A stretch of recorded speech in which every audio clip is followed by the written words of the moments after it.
The French Revolution, the National Assembly. Aware of the injustices of the French tax policy, King Louis XVI tried to pass some reforms. So he wanted to reform the tax code to make it more fair. But he was repeatedly thwarted by the greedy nobles and clergy. The nobles and clergy did not want to change the tax code because under the current tax policy, the nobles and clergy were not required to pay taxes where the peasants were. So they didn't want to change it. King Louis XVI realized that was unfair and tried to change it, but because the nobles and clergy made up 2/3 of the vote in the Estates General, he kept being overruled. The Third Estate, which was made up of the lower class citizens, the common people, middle, lower class, peasants, anyone that wasn't a noble or a clergyman, was furious. So this Third Estate was furious and refused to vote in the Estates General anymore. And that makes sense, since the nobles and clergy are almost always going to outvote you, because what the Third Estate wants is not probably going to be in the best interest of the nobles and clergy. So the nobles and clergy would always band together, outvote the Third Estate. So finally the Third Estate said, we're not even going to vote in the Estates General anymore. Instead, prominent members of the middle class, who would have been members of the Third Estate, they banded together to form the National Assembly, which claimed to represent the interest of common Frenchmen. So the National Assembly was supposed to represent the interest of common Frenchmen, anyone who would have been a third in the Third Estate. It's supposed to represent the interest of the middle and lower classes. Now, at the same time that all this was going on within the Estates General, the peasants were in full revolt. So you have members of the middle class revolting against the Estates General and saying, we're going to form the National Assembly and we're going to form our own little government here because we don't like the way that all this is working. The peasants were also in full revolt. On July 14th, 1789, they stormed the Parisian prison known as the Bastille. And they were successful. The success of this riot inspired more peasants to clamor for representation.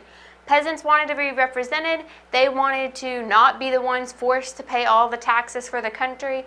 And so more peasants joined on to this bandwagon. They wanted to be a part of this revolt and try to reform the government. And the diversion that it caused kept the government from dealing with the National Assembly. So middle-class citizens banded together, who would have been from the Third Estate, to form the National Assembly. Peasants, who also would have been from the Third Estate, went into full revolt and actually attacked a Parisian prison. And since they were successful, this inspired more peasants to join the revolt, and it diverted the government's attention, so they didn't try to deal with the National Assembly right away, and that gave them a longer chance to gain a foothold. After the storming of the Bastille and the formation of the National Assembly in 1789, the French middle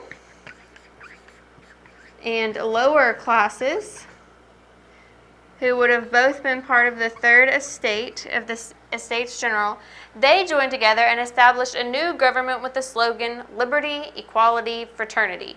So this was still a form of the National Assembly, but now it included the lower classes as well. The peasants and the lower class citizens joined with those middle class citizens who originally started the National Assembly, and they came up with their own government whose slogan was Liberty, Equality, Fraternity. This government quickly reformed the tax code. They wanted it to be fair for everybody, and they declared that government offices would be filled based on merit only from then on.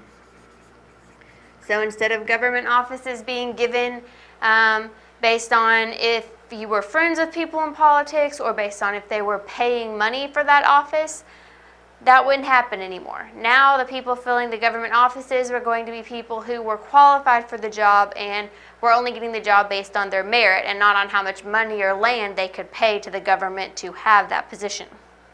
The National Assembly also eliminated serfdom, which was when people would have to work for lords of a manor. So if you had people working for a lord and they didn't actually own any land of their own, they would be considered serfs, and they would be made to work that land in exchange for protection from the lord of that manor. Now, they didn't actually have any land for themselves, and they were required to work that land. There wasn't another option for them. So the National Assembly eliminated that, saying these people were free to go where they wanted. They didn't have to work that land anymore. And they also drafted the Declaration of the Rights of Man, which was similar to the American Bill of Rights. It was basically just a list of the rights that every man was born with. These are natural rights that people are born with and that everyone should get. And so the Declaration of the Rights of Man just basically declared what the rights were that every man was entitled to just based on being alive in France. The National Assembly then seized the lands that belonged to the church. So the clergy, who had been one of their somewhat enemies in the Estates General, they seized the land that belonged to the church, a lot of which had been gained with the church saying, okay, we'll give you a position in the church office, or we'll sell you or we'll knock some time off your time in purgatory, or let you go straight to heaven if you pay us money or you give us some land. So a lot of that land had come to the church through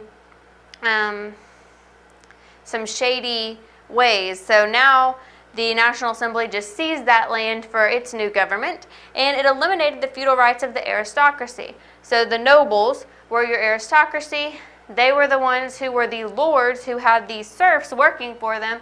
And so if you take away their serfs and you tell them the feudalism policy isn't going to be in place anymore, you basically taken away their power. You took away the land from the church, and that took away a lot of power from them.